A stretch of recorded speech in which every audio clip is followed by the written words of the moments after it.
Hello mga karusas! Nandito ulit tayo ngayon sa kusina. Samahan niyo ako sa mga araw-araw kong ginagawa. Umpisa ulit tayo sa normal kasi tapos ng Ramadan, tapos na ang Eid. Ang dami kong chika mga karusas. Balita ko sa mga pangyayari nung isang araw. Habang naglinis tayo, kwentuhan tayo mga karusas. Nung isang araw, ang lakas ng ulan para akong paglabas, maaga ako natulog pala, maaga ako natulog. Natulog ako mga alas 8 nung isang gabi. Nagising ako mga alas 10 kasi ang lakas ng ulan. Grabe talaga ang lakas, ang ingay. Di naisip ko yung terrace namin, baka umaapaw yung tubig, papasok sa loob. Bumangon ako. Pagbangon ko, pagbukas ko sa pinto, naku, ang kidlat. Nagsunod-sunod yata yung kidlat. Para akong artista na nakatayo sa may pinto. Yung parang sunod-sunod talaga. Para kang sikat na artista. Grabe ang kidlat, sunod-sunod. Kumbaga sa shooting pa, sa artista pa. Ang daming nakatutok sa akin na kamera. Maya-maya, sunod-sunod. Parang hinahabol lagi yung kidlat. Ang bilis. Sinara ko yung pinto kasi natatakot ako. So, lungkot na ako kasi ang tubig malapit na umapaw. So, ang ginawa ko, kumuha ako ng malaking timba. Yung malaki na timba talaga, as in malaki. Ilagay ko sana sa labas. Kidlat na naman, sunod-sunod. Tsaka ang lakas. Sus, Diyos ko, sobrang takot ko. Nabalibag yung timba. Natapon doon sa malayo. Di, tumakbo ako sa loob. Takot na takot ako. Sunod-sunod ang kidlat. Parang walang tigil. Alam mo, para talagang artista na parang nakatutok sa iyo ang kamera. Panay ilaw. Di, kumuha ako ng payong. Pagkuha ko sa payong, nagkidlat uli. Tiniis ko. Sabi ko, Lord, tulungan mo ako. Sana hindi ako maano dito. Nakakatakot itong kidlat na to. Ayan, tapos na. Malinis na.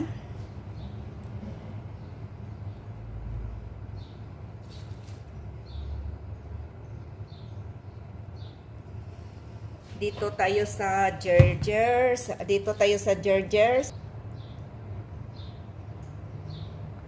Ayan, dito na tayo sa barber. So, ituloy natin ang kwentuhan. Grabe talaga. Talagang manervyos talaga ako pag kidlat. Plus, sabayan pa ang lakas ng kulog. Parang akong siraulo talaga. Parang akong may kalaro. Pagbukas ko ng pinto, pag ang lakas ng kulog, sabayan ng kidlat. Parang laging nag-blink yung langit. Para talagang nakatutok sa akin yung kamera. Para akong Hollywood star. So, hindi ko na matiis, parang ang dami ng tubig yung sa terrace namin. So, kumuha ako ng malaking makapal na towel. Tiniis ko talaga yung takot ko. Talukbong ako at saka nag-jacket ako ng makapal. Ayun, naplastar ko na lahat yung 4 na timba. So, alam ko umaapaw yun. Gusto ko ngang yung tubig sa terrace, yung sa simento sa terrace, gusto ko sanang i-rubber yung wiper. Talagang takot na ako. Biglang talaga, para akong Hollywood star. Parang may nakatutok sa akin ng kamera. Blink na blink yung langit. Parang click ng click. So, ang ginawa ko, para hindi makapasok ang tubig, kumuha ako ng 2 makapal na tuwalya. Yung tuwalya pa naman na tuwalya na malinis. Di bali, nilabahan ko man yun. Kasi pag umakyat ako sa itaas, ang tagiliran namin, puro salamin, para makita ko yung kidlat. So, kumuha na lang ako ng mga tuwalya na malinis, towel na malinis. So, yan ang nilagay ko sa pinto. Paggising ko, gumising ako ng maaga kasi para parang hindi ako nakatulog ng maayos kasi takot ako lumaki ang tubig. Kasi nakita ko dito sa likod, yung mga sakyanan, parang kalahati na yung tubig. So, ang ginawa ko, gumising ako ng alas 4 madaling araw kasi hindi ko makatulog. Nagkakapi ako. Nag-obserba ako. Kung wala na bang wala na bang kidlat wala nang kidlat. So, medyo humupa na yung tubig. Kunti na lang yung tubig sa palibot. Yun, nilinis ko yung labas. So, nilinis. Pero hindi ko yun inalis. Inalis ko yung tubig sa mga timba. Pero binalik ko kasi nakita ko sa news, mga after 3 hours yata, may ulan. May ulan. So, totoo talaga. May ulan na naman ang pusok.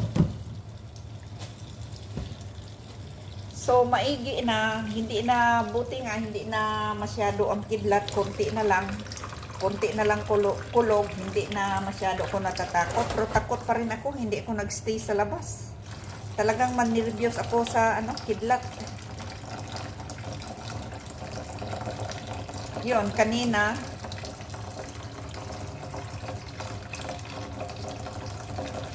naglinis na ako ng maayos. So, medyo okay na. Malinis na yung bakuran. Pero medyo, kasi ang bakuran kasi namin, artificial grass kasi ang bakuran namin. Medyo pag magwalis ka, madikit pa yung mga dahon-dahon. Yung naanod. Yung medyo maliit na mga dahon.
Ayan, ito na.